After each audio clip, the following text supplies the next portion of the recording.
Alberto Pérez Valladares, expresidente de la República y exsecretario general del PRD, está con nosotros en la mañana de hoy. Doctor Pérez Valladares, buenos días. ¿Cómo ve usted la situación que está viviendo el país, el debate en el que estamos metidos en este momento y los problemas que enfrenta la nación panameña? Buenos días, Álvaro. Buenos días a todos los de teleaudiencia. Bueno, verdaderamente yo creo que se puede hacer un paralelo con lo que se vivió en el país en el 68. ¿Ya estamos en ese nivel? Yo pienso que sí, con la diferencia de que en esta ocasión la velocidad de las cosas es mucho más rápida por las redes sociales y por el Internet. En aquellas circunstancias me recuerdo, tengo vagos recuerdos de eso, los insultos y las diatribas y las descalificaciones se hacían a través de periódicos y de radios, de comentaristas de radio. Ahora se hacen a través de las redes sociales. Yo verdaderamente siento que es muy lastimoso lo que está pasando. No hay un debate nacional sobre los proyectos que debiéramos hacer, sobre el objetivo de este país, sobre lo que queremos dejarle a nuestros hijos y nietos. Hay una vorágine de descalificación entre diferentes grupos políticos, incluso dentro de los propios partidos. De manera que a mí me preocupa muchísimo esta situación. Creo que nosotros, los panameños, debiéramos hacer un alto. Nosotros tenemos que recomponer nuestra sociedad, nuestra institucionalidad debe ser recompuesta y debemos de alguna manera hacer un alto para exigir que haya un diálogo diferente, que haya una propuesta de la sociedad diferente, que haya propuesta de solución de los problemas y no las descalificaciones de que fulano es ladrón, que sultano hizo. Eso no nos lleva a nada positivo como sociedad. El desenlace en 1968 fue un golpe de Estado. Sí, claro. ¿Cuál pudiera ser el desenlace en el 2018?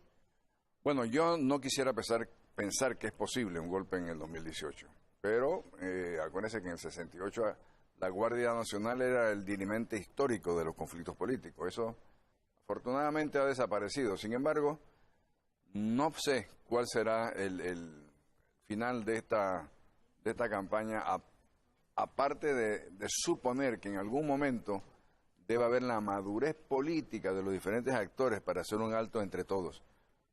Yo creo que este país no se merece lo que está pasando. Creo que el pueblo panameño merece mucho más y mejores propuestas que lo que hemos estado oyendo. Lo que está pasando en la Asamblea es verdaderamente vergonzoso, lo que pasó tanto con el rechazo de las dos propuestas del señor Varela, como el diálogo, si se puede llamar diálogo, de los diputados entre ellos y con la sociedad. A mí me parece que nosotros tenemos que verdaderamente retomar un camino del cual nos hemos desviado. Nosotros tenemos que definir un objetivo nacional donde todos los panameños podamos concordar, como lo hicimos, por ejemplo, en el tema de la recuperación del Canal de Panamá. Y nosotros tenemos que cambiar algunas instituciones para asegurarnos de que funcionen adecuadamente en una democracia. Álvaro, usted no puede seguir teniendo una situación donde los diputados juzgan a los magistrados y los magistrados juzgan a los diputados. Usted no puede seguir permitiendo que sea el presidente de la República de su libre albedrío el que nombre, que lo hice yo, no es que estoy solamente echándole, no, yo creo que es el momento de hacer el alto, que le dé la gana de nombrar a quien sea en la Corte, cuando usted tiene dentro del órgano judicial una cantidad de gente muy honorable y muy honesta que ha pasado 20 y 30 años impartiendo justicia. Entonces, ¿usted cómo va a traer una fiscal que tiene otro tipo de perspectiva para ser la magistrada de la Corte? O una señora que haya tenido toda su vida en experiencia en la empresa privada. No, eso no es correcto. Pero hay un objetivo detrás de eso.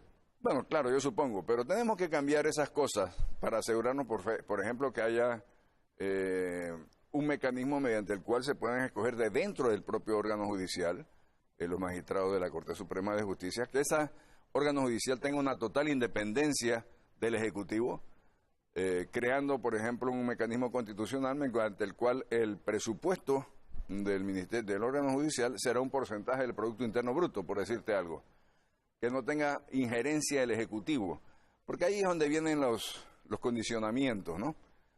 Pienso que tenemos que cambiar la forma como se eligen los propios diputados. Yo creo que nosotros no podemos seguir con este clientelismo que significan los circuitos electorales. ¿Qué propone usted en ese caso? Mire, yo propongo que haya, primero, la discusión debe centrarse en si debemos tener diputados provinciales o nacionales. Yo me inclino por diputados nacionales. ¿Cómo sería?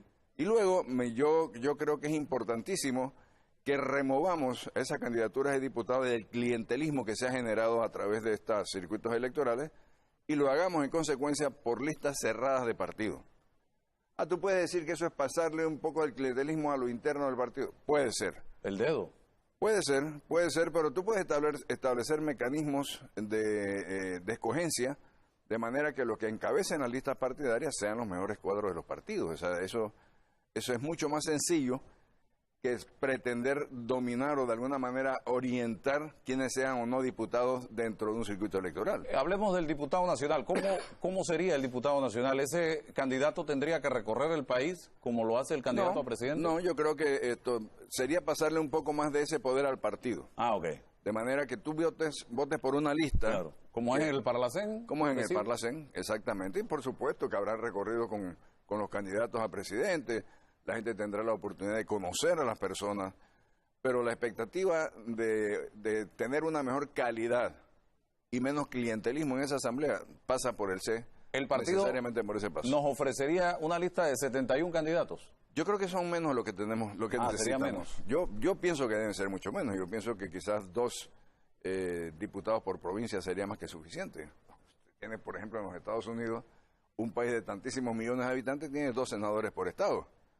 Y luego pasarle mucho de esos temas que están ahora mismo viendo los diputados, pasársela a quien le corresponde, que es el representante de corregimiento, claro.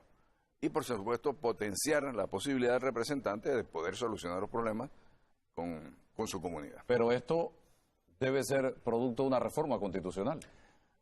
Puede ser sí, debe ser una reforma constitucional, puede ser un diálogo nacional, puede ser una constituyente. O sea, la forma... Después que tengamos un objetivo donde concordemos, la forma que se le da será la forma más conveniente para toda la ciudadanía, ¿no? Pero tenemos que hacer un alto. Esto no puede seguir por este camino. ¿Estamos en un patio limoso ahora mismo? Peor que en un patio limoso. Yo creo que esto da vergüenza. Yo creo que los insultos que se están dando entre diputados es absurdo. No deben tener ese tipo de bajeza. O sea, este es un lumpenato. O sea, esto no puede seguir así. Nosotros tenemos que, los panameños... Tenemos que exigir que haya respeto a la ciudadanía. Esto no se puede permitir que nosotros sigamos por ese camino. Mire, Álvaro, yo pienso que nosotros hemos crecido muchísimo en los últimos 20 años. Hemos tenido un crecimiento envidiable en América Latina.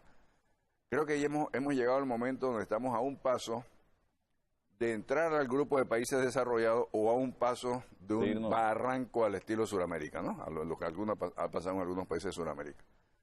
Y por eso yo pido que tengamos un alto, que paremos esto. Pero el debate que se está dando no va en la dirección de llevarnos al primer mundo.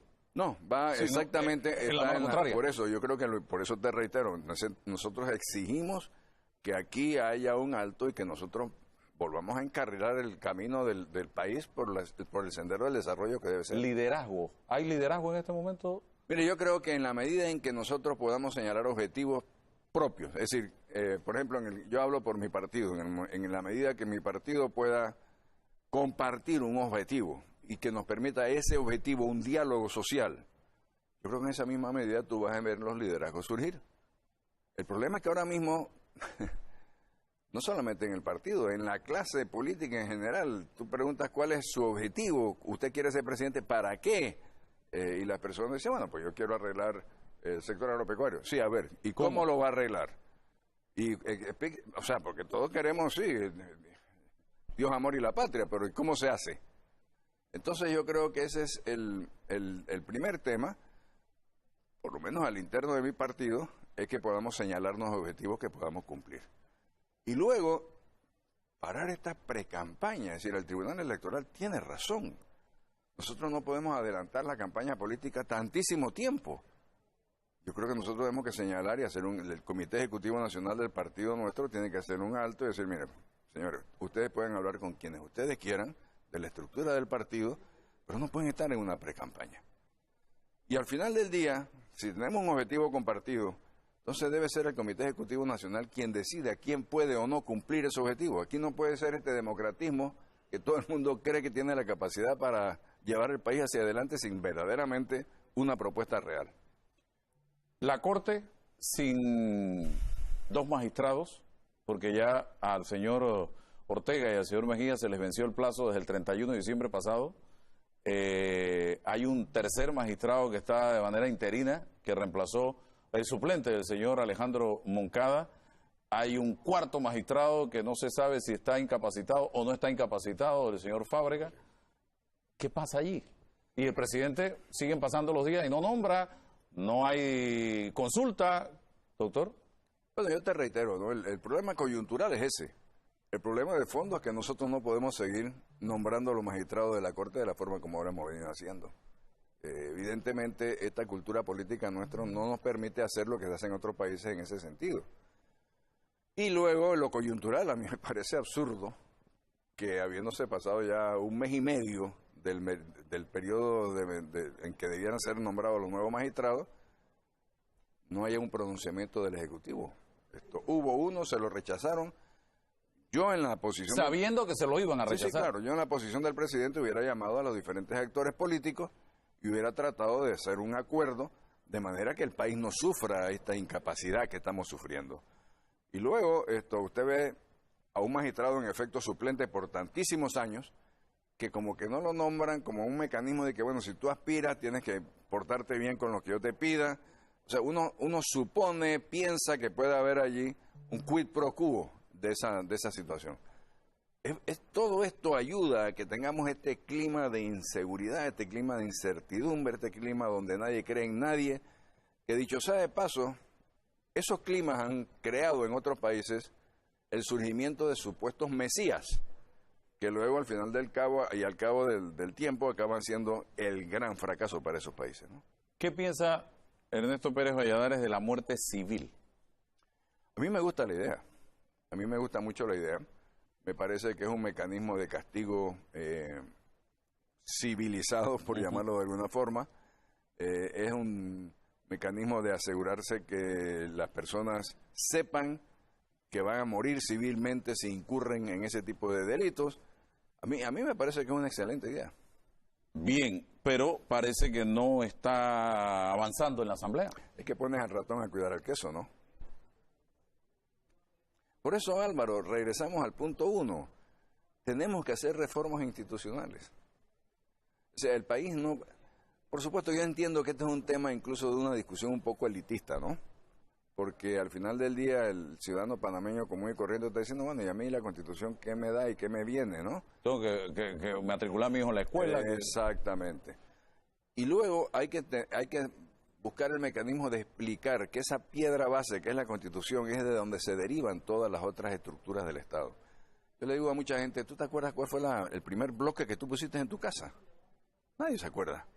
Mas, sin embargo, ese bloque es fundamental para la construcción de tu hogar, de toda tu casa.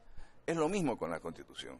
Nosotros tenemos que tener una Constitución que nos permita castigar el delito, que nos permita castigar al delincuente, que nos permita propiciar la independencia de los tres órganos del Estado, incluso bajándole el poder que actualmente tiene el presidente de la República, que es el más poderoso de los tres órganos.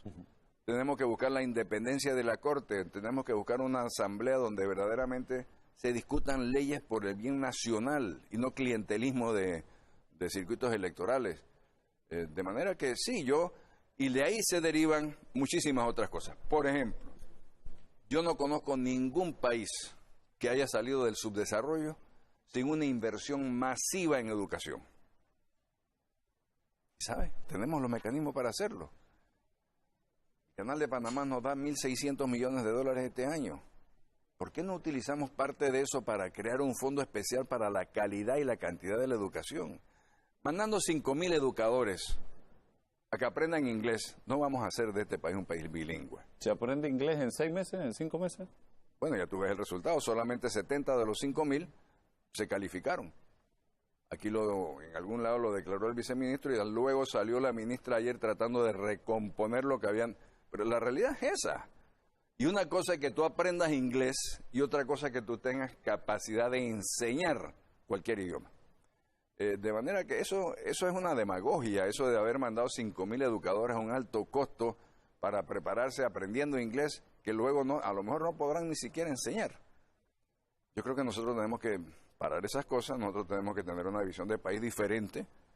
Creo que el presidente y el Ejecutivo están incumpliendo con su trabajo. ¿Dónde estamos en educación en este momento? En uno de los peores lugares. Sin embargo, Mira. Pero económicamente Claro, es enorme el a eso gasto. vamos. Si tú tomas el gasto por estudiante del Estado panameño, es uno de los más altos del mundo. Nos cuesta más un estudiante público que privado, que particular aquí en Panamá. Sí. Entonces tenemos que buscar mecanismos de transformar eso. O sea, pero ¿transformarlo para qué? Obviamente transformarlo para que haya mayor cantidad de educación. O sea, yo creo que los muchachos y las jóvenes tienen que estar expuestas a la escuela por más tiempo de lo que están. Yo creo en la doble jornada, por ejemplo.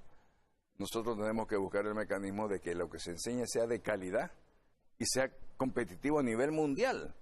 Usted no puede estar creando las expectativas de que la forma de salir de la pobreza, de la forma de avanzar económicamente es mediante la educación, y luego da una educación que cuando sale al mercado laboral se da cuenta que tiene que competir con los graduados en otras universidades que tienen mejor preparación que usted. Eso va creando aún más frustración en la sociedad.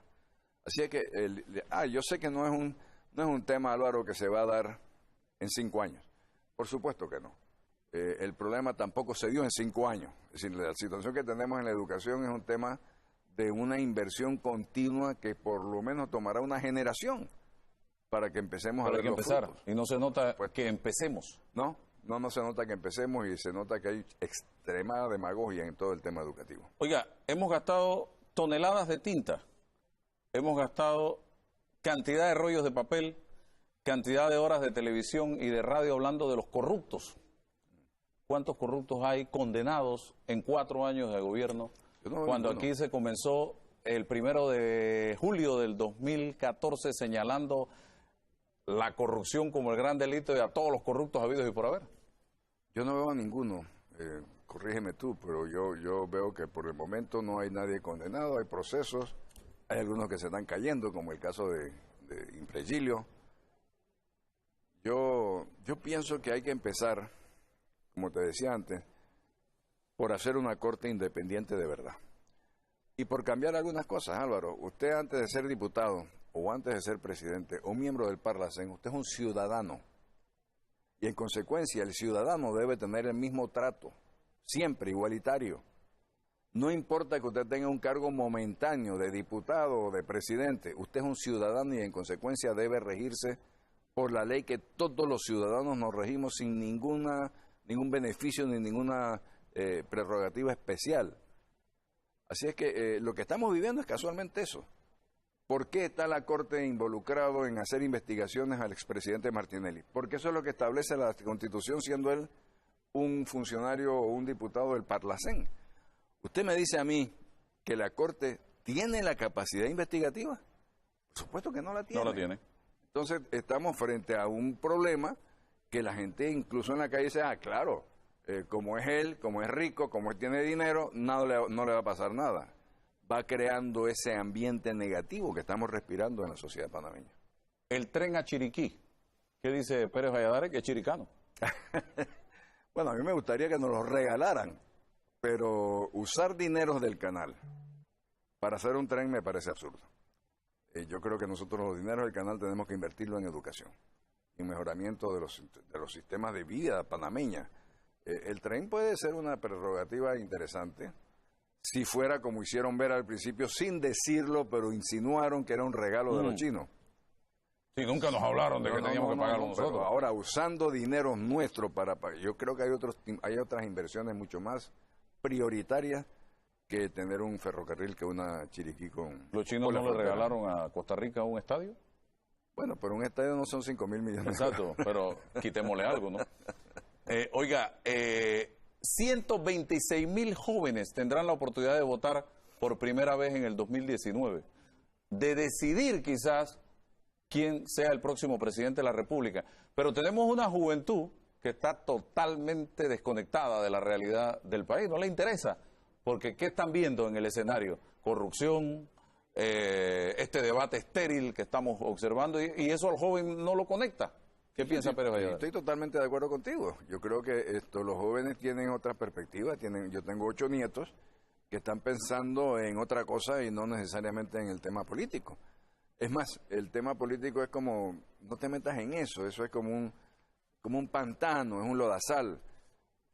Tenemos que mejorar eso. Nosotros tenemos que propiciar Primero el interés en lo nacional, en lo patriótico, y luego propiciar que haya un debate que incentive a los jóvenes a participar, aunque sean algunos, no la mayoría, pero algunos, a participar con sus intenciones, con su conocimiento, con su perspectiva en este debate político. Porque de lo contrario vamos bajando cada día más la perspectiva de lo que estamos haciendo. Retomando el tema de la corrupción, ¿sabremos realmente todo lo que pasó o esto quedará en el olvido, doctor Pérez Valladares? Mire, yo tengo conocimiento que no puedo probar, pero tengo conocimiento de casos donde, por ejemplo, se han dado delaciones donde la persona empieza a hablar de fulano de tal y la propia fiscal o el fiscal le dice, no, eso sáquelo, eso no lo mencione.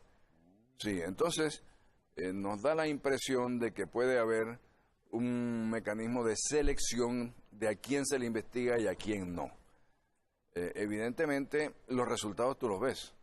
Los resultados son evidentes en el sentido de que solamente se está investigando a los de los gobiernos anteriores. Entonces, pareciera que eso que me cuentan a mí y está sucediendo en el Ministerio Público, pareciera que es verdad. Es decir, hay una justicia ¿Selectividad? Selectiva. No toques a fulano que es amigo de Mengano. Este tipo es pariente de fulano de tal en la presidencia. Es decir, hay ese tipo de ambiente que se va a seguir propiciando en tanto en cuanto haya dependencia de estos órganos del Estado con el Ejecutivo. Tenemos que cambiarlo, Álvaro. Aquí dice alguien, ¿qué pasa que siempre los políticos hablan después que salen del cargo, de todo lo que no hicieron? Yo pedí 5 años más. Me dijeron que me fuera para mi casa. Yo estoy en mi casa tranquilo. Yo pensé en aquel momento que había que hacer estos cambios. Pero bueno, tú sabes, se metió la política partidaria electoral. Yo en 5 años traté y hice los cambios estructurales económicos que debíamos haber hecho los últimos 15 años anterior a mi administración. Y tuve que hacerlo en 5 años. Pero yo sabía que así como hicimos cambios estructurales de la economía, había también la posibilidad y la necesidad de hacer otros cambios institucionales. Bueno, no se pudo hacer, hubo un cambio de gobierno, cada maestro viene con su librito y esto se postergó. Han pasado 20 años de acumulación de errores. Han pasado 20 años donde hemos visto la experiencia de gobiernos que en vez de pelear contra la corrupción la impulsan de arriba hacia abajo. Entonces estamos en un periodo de total descomposición y a mí me parece, y le reitero a esa persona y a quien quiera que esté oyendo, lo que a mí me parece que es mi responsabilidad como expresidente de la República decir las cosas como yo las siento y las veo. Sin ningún afán politiquero electoral, ninguno. Solamente llamar la atención a la sociedad porque no quisiera que mañana mis nietos me dijeran a mí, pero abuelo, si tú lo viste, ¿por qué no lo dijiste? Yo lo estoy diciendo. Yo estoy llamando la atención de que tenemos que hacer un alto como sociedad o vamos a ir a una situación lamentable en el futuro. Bien, señores, me aclaran que son 60 días de campaña previo a las elecciones generales. 30 días en marzo y 30 días de abril. La veda inicia a la medianoche del 2 de mayo del 2019. Las elecciones son el 5 de mayo del 2019. ¿Qué le parece esto? Me parece que es absurdo que estemos en estas precampañas desde ahora a más de un año de distancia. ¿De la campaña? De la campaña. O sea, esto, hombre, vamos a trabajar por el bien del país y no por estas pretensiones electoreras, ¿no? ¡Wow! Demasiado temprano. Oiga, hablemos del IDAN. ¿Cuál es su opinión sobre este contrato de 60 y tantos millones de dólares para una asesoría? No van a construir nada, es asesoría, la empresa que se la ganó. Por otro lado, con el visto bueno de una organización bancaria internacional que está prestando 250 millones de dólares y que ha estado por casi 40 años vinculada al IDAN en diferentes momentos de la historia. Cuénteme, ¿qué piensa Ernesto Pérez Valladares? Vamos a empezar por el final, Álvaro. El Banco Interamericano de Desarrollo, su nombre lo dice, es un banco. No es una agencia de ayuda. Es un banco que hace préstamos, los cuales tenemos que pagar todos los ciudadanos. Entonces, ellos, por supuesto, están mercadeando sus préstamos. Mire, es absurdo que después de tantísimos estudios que todos sabemos lo que pasa en el IDAN, ahora se pretenda volver a hacer otro estudio. La realidad es una y se ha detectado desde hace muchos años. Otro estudio no va a cambiar la realidad. Va a salir el mismo diagnóstico que conocemos. Claro. Entonces me parece a mí que lo que debiéramos es estar buscando la organización que mejor nos acomode para poder hacer las cosas que hay que hacer en el IDAN.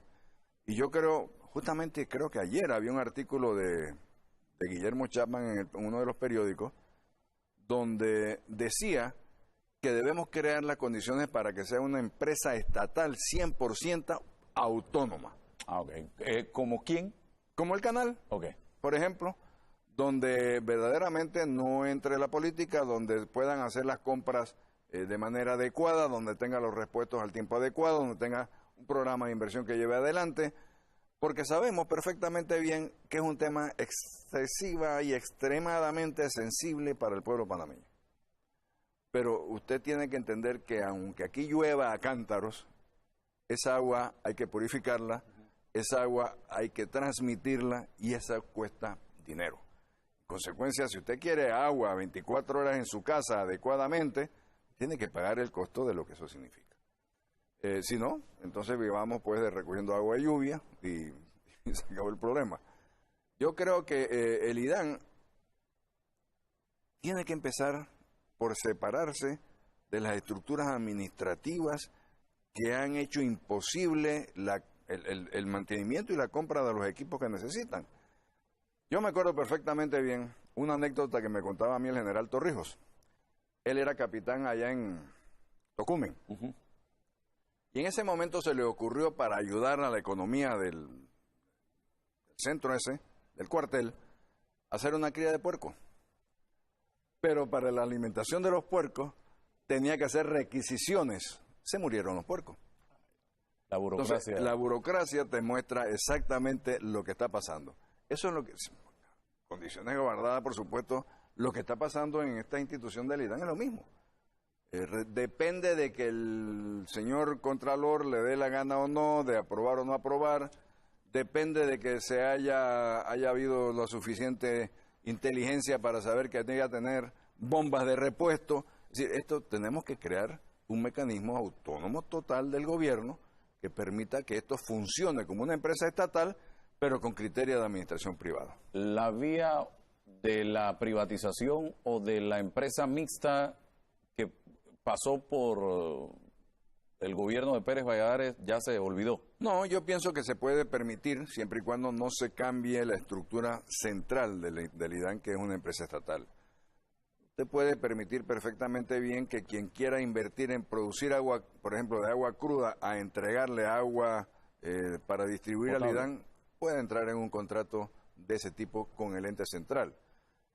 Para ayudar a que las inversiones sean más rápido, que el IDAN no tenga que esperar 20 años para poder hacer todas las inversiones, sino que se vayan haciendo conjuntamente, pero que sea el ente rector, el IDAN, y que sea el ente estatal el que distribuye y cobre. ¿Usted no está entonces de acuerdo con esto que está planteando el gobierno del señor Varela a estas alturas del partido, cuando fue la promesa, una de las promesas principales de campaña, 100% agua? Bueno, igual que la constituyente, igual que las letrinas, o sea, todas las promesas de esta administración han sido falsas. Se ha pasado 3 años y tanto, ya llevamos 3 años, ¿no? 4 cumplimos el 30 de junio ya. Incumpliendo las cosas que dijo que iba a hacer, no haciendo las cosas que necesariamente la Constitución lo manda a hacer, como es, por ejemplo, lo que acabamos de hablar, el tema de los magistrados de la Corte. ¿Ha decepcionado el señor Varela? A mí no. ¿Usted estaba claro en lo que venía? Sí, pero yo supongo que a los que votaron por él, sí. Oiga, el matrimonio igualitario, ¿qué piensa Pérez Valladares de este tema? A ver, yo respeto la decisión de cada cual de hacer con su vida lo que le da la gana. Pero no veo que tengamos nosotros que aceptar que un matrimonio igualitario sea igual que un matrimonio heterosexual. No, yo no lo veo, con todo respeto. Yo pienso que tenemos que crear mecanismos civiles para que se puedan compartir bienes, para que pueda haber una herencia de un lado al otro, para que haya una comunidad de intereses, pero no lo llamemos matrimonio. Yo creo que la sociedad panameña no está aceptando esto del matrimonio entre 2 personas del mismo sexo. Matrimonio fue creado y ha sido así toda la vida para darle ese nombre a una unión de un hombre y una mujer.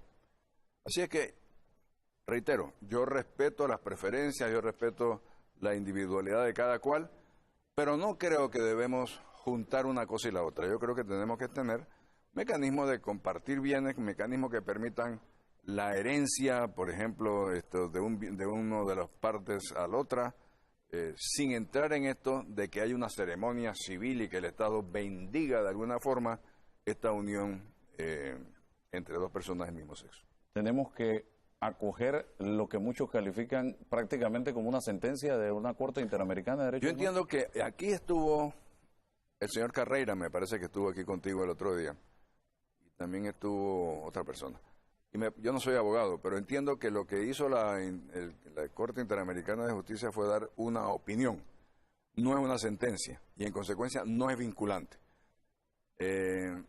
Mire, si fuera vinculante, yo personalmente pediría un referéndum en Panamá para ver si la gente quiere eso o no. Porque por encima de las vinculaciones y de los compromisos está el querer del pueblo en general. Y yo estoy convencido de que ese no es un tema que el panameño acepta fácilmente. Doctor, el transporte público, ¿cuál es su visión del tema en este momento? Bueno, es un desorden, ¿no? Es un desorden. Yo creo que tú todos los días tienes aquí personas que vienen a quejarse de eso en la dirección del tránsito que pareciera que no existe. No hay, volvemos al tema, no hay una planificación de lo que debiera ser el transporte urbano en Panamá. Hombre, se ha hecho el tema del metro que va a solucionar parte del problema, sí, pero tenemos el resto de cómo se llega a esas estaciones del metro, cómo es que ese transporte va a matrimoniarse con el metro para poder dar... yo no veo que haya un plan objetivo de cómo ir caminando para lograr un mejor servicio. Y luego, bueno, tú sabes la fortaleza, la fuerza que tienen algunos de estos transportistas que imponen, pues, sus quereres a la autoridad del tránsito que, reitero, para mi gusto y para mi experiencia, prácticamente no existe en el país. Oiga, la seguridad, por otro lado, vemos al ministro de Seguridad cerrando el mes de enero con un sinnúmero de estadísticas que nos llevan o nos tratan de llevar a pensar que estamos avanzando en materia de seguridad, pero en la calle la percepción de la ciudadanía es otra. Yo no sé qué piensa usted al respecto. Bueno, doctor ahí hay dos temas diferentes, ¿no? Un tema es la ciudadanía, la seguridad ciudadana propiamente, y otro tema que a veces empaña eso es el tema del narcotráfico y la persecución a los narcotraficantes. Pareciera ser que todo está ligado, yo creo que son cosas diferentes. A mí me parece que la seguridad ciudadana debe ser mantenida y protegida con las institucionalidades que hemos tenido antes, como por ejemplo, ¿qué? La policía comunitaria. De manera que tú tengas policías, no es que venga el de Bellavista a tratar de meterse en San Francisco o el de Curundú meterse, no.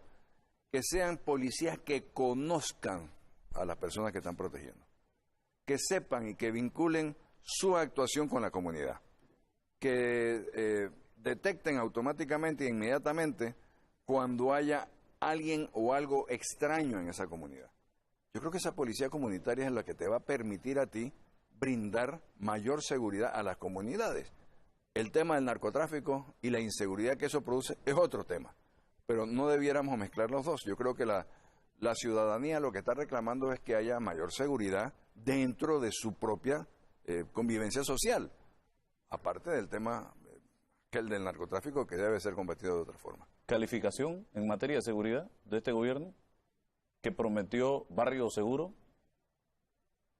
¿Quiere convertirme en maestro? ¿Fracaso también? Yo diría que entre 2,8 a 3,2 por ahí, ¿no? Bueno, su reunión con Martín Torrijos, estuvieron distanciados por años. Nunca se supo realmente qué provocó ese distanciamiento entre los únicos dos perredistas que han sido presidentes de la República desde 1989 hasta la fecha. ¿Qué se habló en esa reunión? ¿Se acordó algo? Yo creo que lo importante, Álvaro, de esa reunión, esas reuniones, porque realmente fueron 2 encuentros, uno en un matrimonio y luego un almuerzo formalmente, es el acuerdo de los dos de olvidar las cosas que pudieron habernos dividido en el pasado. Yo creo que ese tema es un capítulo cerrado. Honestamente, a estas alturas de mi vida, yo ni sé qué fue lo que nos enemitó. A mí se me olvidó. Y a él también. De manera que, ¿por qué vamos a tratar de revivir cosas que pasaron en el pasado? Lo importante es que ahora tengamos la unificación de nuestros criterios. ¿En aras de? En aras de lograr un objetivo partidario. Y en aras de que ese objetivo partidario sea el compromiso de la próxima campaña política. En tanto en cuanto nosotros demos el ejemplo de que es posible la unificación de 2 personas que estuvieron separadas, que hemos sido presidentes de la República, yo creo que en esa misma medida podemos exigir que haya unidad en el partido en torno a un objetivo en común. Y esa es la idea. Yo creo que eso es lo que estamos trabajando, eso es lo que estamos tratando de encaminar. ¿Y cuál sería ese objetivo en común? Pero tenemos que definir qué clase de país queremos. ¿Qué vamos a hacer con los ingresos del canal? ¿Vamos a invertir qué en educación? Pero el PRD ahorita está enfrascado en una lucha que si la comisión de credenciales está o no está integrada correctamente. Bueno, me está dando la razón. Yo competí para la Secretaría General porque casualmente quería sacar las discusiones o la actividad política del partido, la quería diferenciar de la actividad de la Asamblea. Ahora tenemos los 2 principales miembros del partido, del Comité Ejecutivo Nacional, son diputados. Y en consecuencia tú solamente ves la actividad del partido en función de lo que pasa en la Asamblea. Hombre, hay otras actividades del partido que se están haciendo también, pero esa imagen que tú estás señalando, sí, en efecto es la que estamos viviendo. Oiga, doctor, Ricardo Martinelli, se le da una fianza, casa por cárcel, se le da una fianza Sí. que se vaya para su casa allá en Miami por parte de una jueza y no se logra obtener dicha fianza, cumplir con dicha fianza. Se suspende. Luego hay un viaje del presidente Varela a Estados Unidos. Luego escribe la señora del señor Martinelli responsabilizando al señor Varela de cualquier cosa que le pase a su esposo. ¿Y cómo interpreta usted esta telaraña alrededor de Ricardo Martinelli? A mí me causa hilaridad ver lo que escribió la señora Martinelli, empezando por decir que su marido nunca persiguió a nadie. Aquí hay uno de los que persiguió y que injustamente me abrió un caso que me demoró 7 años y 2 meses de mi vida defenderme. Caso que vieron 10 jueces y todos coincidieron en que no había la comisión de ningún delito, que fue desde el primero hasta la Corte Suprema de Justicia. Así que, señora, sí persiguió. Pero bueno, dicen que lo cristiano es perdonar. Muy bien. Yo en el tema del señor Martinelli creo que él nunca debió haberse ido del país. Yo pienso que él debió haberle hecho frente a las acusaciones que se iban a dar o a las actuaciones que él podía defender. Ahora está en otro sistema jurídico, está en los Estados Unidos, está encarcelado, lo cual es una vergüenza para los panameños, independientemente de su familia. Tener a un expresidente de este país en una cárcel norteamericana es una vergüenza. Y esta señora, lo que pasó últimamente, me parece que la señora juez, en su autonomía, le dio la fianza, pero luego se produce, yo no soy abogado, te reitero, Álvaro, pero por lo que me he podido enterar, se produce una solicitud de los fiscales de urgencia. Aparte de las apelaciones, hay una solicitud urgente de que no le den la fianza hasta tanto se resuelva lo otro, porque se puede escapar. Claro. Y la juez accedió a eso.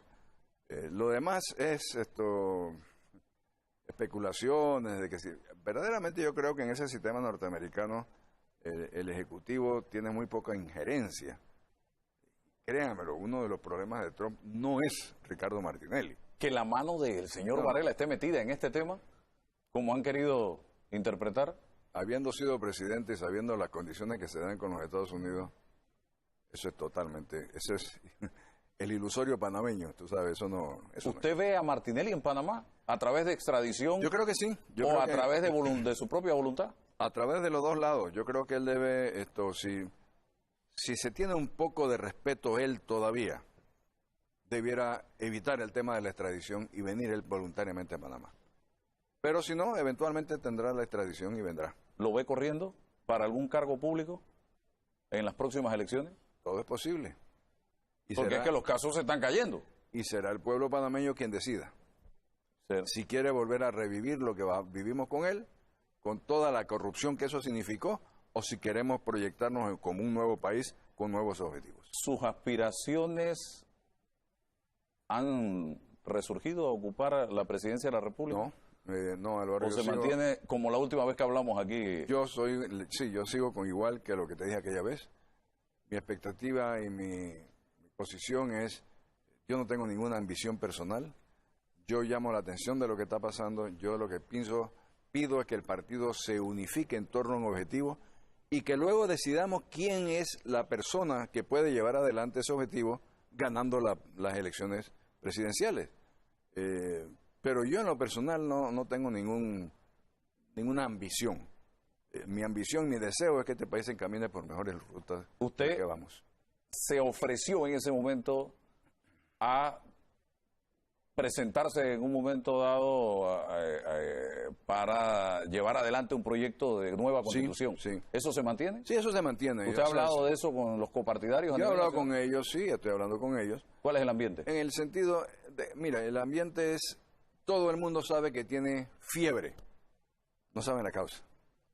Entonces estamos tratando de detectar la causa y yo creo que una de las curas de esa causa es casualmente las reformas institucionales. Pero ¿quién la lleva adelante? Es coyuntural, es decir, eso es lo mismo que ¿qué médico te ve a ti? Pues tú trata de buscarle el mejor médico. Pues en el momento que tengamos un objetivo claro, el partido debe definir quién es la mejor persona para llevar adelante ese objetivo. En lo personal yo lo haría con un periodo muy corto que es el que me permita hacer las reformas institucionales y luego una nueva apertura electoral para que la gente escoja dentro de la nueva institucionalidad lo que quieren que sea. ¿Y qué hacemos con todos los alcaldes, representantes y diputados que salgan? Ellos tendrían que cumplir su término. Ah, ok. Me parece Solo sería una elección para presidente. Sería injusto hacer que una persona corra para una elección a 5 años y luego cortarse la media. Yo te estoy diciendo lo que yo estaría dispuesto a hacer, pero no creo que se lo puedo exigir a todo el mundo, ¿no? Bien, interesante ese planteamiento del doctor Ernesto Pérez Valladares. Y ya aterrizando para concluir esta entrevista, ¿no tenemos objetivos claros de país en este momento, doctor? A mí me parece que no. A mí me parece que no. Nosotros estamos como que a la deriva. Estamos como en un barco muy bueno, pero como que el rumbo no lo tenemos señalado, como que no sabemos a qué puerto queremos llegar. Y tenemos los suficientes ingredientes para poder diseñar el objetivo y alcanzarlo. El objetivo debe pasar a ser un país desarrollado, pasar a tomar los ejemplos de un Singapur, por ejemplo, o de un Israel, que empezaron con unos niveles de pobreza extrema, y mire ustedes dónde están a base de la inversión en educación, disciplina y trabajo. No hay otra fórmula para lograr que nuestros nietos, hijos y nietos, tengan un mejor futuro. Cierro. ¿Lo entusiasman o lo entusiasma, doctor, la oferta electoral que se ha presentado hasta el momento? No, porque la veo muy vacía de este contenido. Es decir, yo no logro identificar que haya personas, todavía, no estoy hablando de mi partido, estoy hablando en general, que tengan claro qué es lo que quisieran hacer en los 5 años que pueden llevar el país por un rumbo o por el otro. ¿Qué es exactamente, cuál es el rumbo que quieren tomar para el futuro del país? O sea que en mi pueblo dirían que vamos para peor. Yo no sé si para peor, pero lo que sí yo tengo mucho temor es que no podemos seguir para igual. Porque esto no es, como dicen los americanos, business as usual. No, esto no es. Nosotros estamos en una coyuntura donde tenemos que hacer un alto y reformar lo que tenemos que reformar si queremos que el país caiga adelante.